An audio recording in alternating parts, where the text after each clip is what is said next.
தீவிரவாதம் என்கிறது வந்து பாகிஸ்தான் நாட்டுக்கும் பாகிஸ்தான் இராணுவத்துக்கும் ஒரு இண்டஸ்ட்ரி. ஓகே, அந்த இண்டஸ்ட்ரி எப்போ 1979 சோவியத் யூனியனுக்கு எதிராக வந்து எக்ஸ்போர்ட் பண்ண ஆரம்பிச்சாங்க. தீவிரவாதம் வெளியில இருந்து கொண்டு வந்து முஜாஹிதீன்ஸ் கொண்டு வந்து ஆப்கானிஸ்தானுக்கு உள்ள அனுப்பி ரஷ்யாவுக்கு அகெயின்ஸ்டாக ஃபைட் பண்ணுறதுக்கு அமெரிக்கா பில்லியன்ஸ் ஆஃப் டாலர்ஸ் கொடுத்தது, வெப்பன்ஸ் கொடுத்தது, எல்லாத்தையும் வாங்கி அவர்கள் வந்து என்னன்னா சுகம் கண்டு விட்டார்கள். தீவிரவாதத்தின் மூலமா வரக்கூடிய ஈஸி மணி, பிளட் மணின்னு சொல்லுவாங்க. நீங்க கேள்விப்பட்டிருக்கீங்க பிளட் மணி. இது வந்து என்ன கூலிப்படையினருக்கு கொடுப்பாங்கல்ல, ஒரு கொலை பண்ணால் அவ்வளோ காசு அப்படிங்கிற மாதிரி ஒரு தீவிரவாதியை உற்பத்தி பண்ணி அவனுக்கு ட்ரைனிங் கொடுத்து அவனுக்கு ஆர்ம்ஸ் கொடுத்து ஆப்கானிஸ்தானுக்குள்ளே அனுப்பிச்சா இவ்வளோ டாலர்ஸ் அப்படிங்கிறத வரைக்கும் 30,000-40,000 தீவிரவாதிகளை ஃபாரின்ல இருந்து கொண்டு வந்து அவங்களுக்கு ட்ரைனிங் கொடுத்து ஆப்கானிஸ்தானுக்குள்ள அனுப்புகிறாங்க. அவங்க நாட்டிலேருந்து 30,000-40,000 பேரை ட்ரைனிங் கொடுத்து அனுப்புகிறாங்க. அப்புறம் ஆப்கானிஸ்தானுக்குள்ள தாலிபன் செய்ய ட்ரைனிங் பண்ணி அந்த சோவியத் யூனியனுக்கு எதிராக போரிட சொல்கிறாங்க. இந்த மாதிரி வந்து இதை ஒரு இண்டஸ்ட்ரி, அவங்களுக்கு டெக்ஸ்டைல் தவிர வேறு எந்த இண்டஸ்ட்ரி கிடையாது. இதுதான் மேஜர் இண்டஸ்ட்ரி. இது டெக்ஸ்டைல் இண்டஸ்ட்ரியிலேருந்து வர்ற வருமானத்தை விட ஜாஸ்தி வருமானம் இதன் மூலமாக வந்துச்சு. இது ஈஸி மணியாக அவங்களுக்கு வந்து இருந்துச்சு. புரியுது சார். இப்போ வந்து ஒசாமா பின் லாடன் ஒரு கேரக்டர் இருந்தது, எல்லாருக்கும் தெரியும். அந்த ஒசாமா பின் லாடனை உருவாக்குனதே இவங்க தான். அதற்கு படம் கொடுத்து உருவாக்க சொன்னது யுனைடெட் ஸ்டேட்ஸ் ஆஃப் அமெரிக்கா தான்.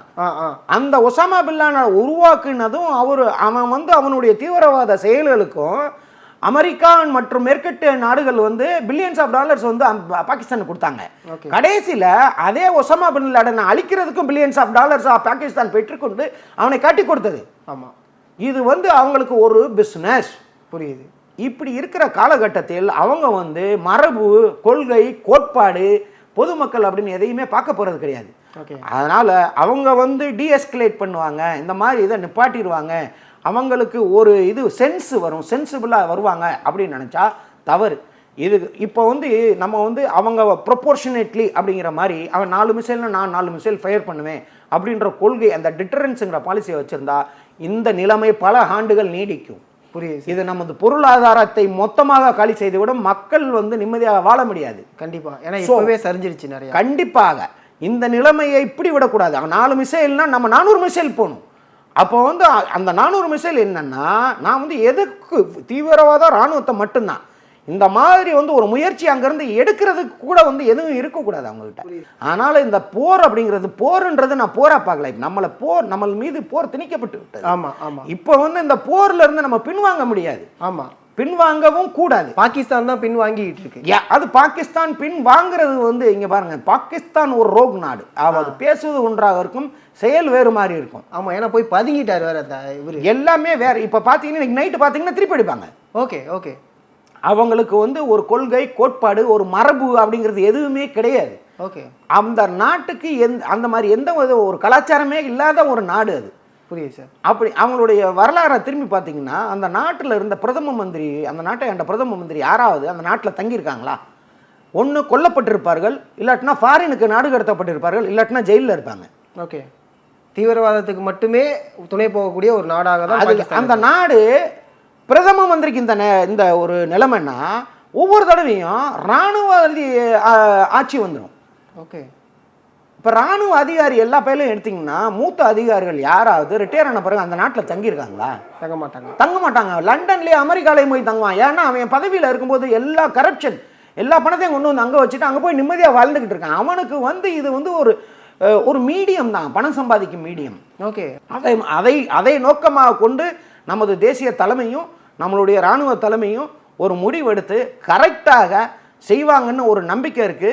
அதுக்காக நான் வேண்டிக்கிறேன், வாழ்த்துறேன், வெற்றி பெறுவோம். எங்களை தாக்க நினைத்தீர்கள், உங்களுடைய எங்கிருந்து இது ட்ரோன்ஸ் அண்ட் மற்ற மிசைல் கிளம்பி வந்ததோ அந்த இடத்தை மட்டுமே நாங்கள் அழித்தோம். எங்களுடைய தாக்குதல் ஃபோக்கஸ்டு. நாங்கள் தீவிரவாதத்துக்கு எதிராக மட்டும்தான் இன்னமும் செயல்படுகிறோம். நீ உங்க இராணுவம் தேவையில்லாமல் தலையிடக்கூடாது, இதை எஸ்கலேட் பண்ண வேண்டாம், நாங்கள் இதை போரை நோக்கி பயணிக்கவில்லை அப்படிங்கிறத தெல்ல தெளிவா நம்மளுடைய இந்திய அரசாங்கம் சொல்லிருச்சு. கண்டிப்பா. இதை மீறி 8ஆம் தேதி நைட்டு அவங்க என்ன செய்யறாங்கன்னா, அன்னைக்கு தான் வந்து அந்த 15 டார்கெட் அவங்க ட்ரை பண்ணதை நம்ம முறியடிச்சோம். ஆனால் நைட் என்ன பண்றாங்க, 300ல இருந்து 400 ட்ரோன்ஸ் நம்ம நாட்டை பார்த்தா அனுப்புறாங்க. இந்த 300ல இருந்து 400 ட்ரோன்ஸ் வந்து அந்த கமகாசிங்கிற லாய்டரிங் மினிஷனுங்கிற ஒரு டைப்பா இருந்திருந்ததுன்னா மிகப்பெரிய பேரழிவை நம்ம சந்திச்சிருப்போம் இந்தியா ஃபுல்லா. ஆனா ஃபார்ச்சுனேட்லி என்னன்னா, அந்த 300-400 ட்ரோன்ஸ் வந்து அவங்க காமகாஜி டைப் அனுப்பல, பெரும்பாலானவை வந்து டம்மி ட்ரோன்ஸ் மட்டும்தான். அதில் எந்த விதமான எக்ஸ்ப்ளோசிவ்ஸும் கிடையாது. ஒரு சில ட்ரோன்ஸில் மட்டும் கொஞ்சமாக எக்ஸ்ப்ளோசிவ்ஸ் வச்சு அவங்க அனுப்பி அவங்களுடைய டாக்டிக்ஸ் என்னன்னு பார்த்தீங்கன்னா, நம்மளுடைய ஏர் டிஃபென்ஸ் சிஸ்டம் எந்த விதமான எஃபெக்டிவ்னஸ் இருக்குது, நம்மளுடைய எக்யூப்மெண்ட் என்ன, அது எங்கெங்கே வந்து நம்ம டிப்ளாய் பண்ணி வச்சுருக்கோம் அப்படிங்கிற தெரிஞ்சுக்கிறதுக்காக இந்த ஒரு ட்ரோன்ஸ் 300-400 ட்ரோன்ஸ் ஒரு ட்ரையல் அனுப்புகிறாங்க. இதில் பெரும்பாலானவற்றை நம்ம சுட்டு வீழ்த்திட்டோம். புரியுதுங்களா? பெரும்பாலான ட்ரோன்ஸை, எல்லாத்தையும் கிடையாது. புரியுதா? இப்போ இதுக்கு நம்ம வந்து ஒரு பதிலடி கொடுக்கணும். அப்படிங்கும்போது நம்ம அந்த பதிலடிக்கு அவங்களுடைய எங்கேருந்து இந்த ட்ரோன்ஸ் கிளம்புதோ அந்த இது வந்து நம்ம தாக்குதல் நடத்துகிறோம்.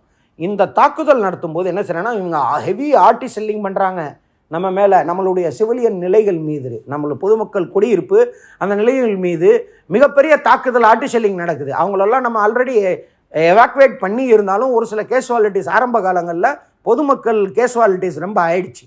இப்போ வந்து இது 8ஆம் தேதியோட இது முடிஞ்சு நம்மளுடைய இதில் வந்து அப்பையும் நம்மளுடைய வெளியுறவுத்துறை அமைச்சர் வந்து சொல்கிறாரு, நாங்கள் இதை போர் ஆவதை விரும்பவில்லை அப்படிங்கிறதையும் சொல்லி எங்களுடைய தாக்குதல் எல்லாமே இந்த மாதிரி தான் இருக்குது அப்படின்னு சொல்லி முடிச்ச 2 மணி நேரத்தில் அவங்க இந்த மாதிரி ட்ரோன்ஸை வச்சு நம்ம மீது தாக்குதல் நடத்துகிறாங்க, மிசைல்ஸ் வச்சு தாக்குதல் நடத்துகிறாங்க.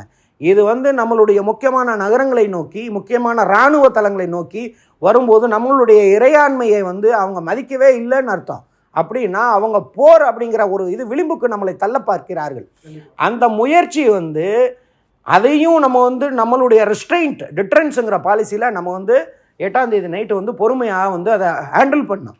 9ஆம் தேதி நம்மளுடைய ப்ரெஸ் ரிலீஸில் திருப்பி சொன்ன பிறகு அவங்க என்ன பண்ணுறாங்க, திருப்பி அதை 100கணக்கான ட்ரோன்ஸ் அதில் எந்த தடவை என்ன பண்ணுறாங்கன்னா மிக்ஸ் பண்ணுறாங்க. காமகாஜி டைப் ட்ரோன்ஸு, டம்மி ட்ரோன்ஸ்.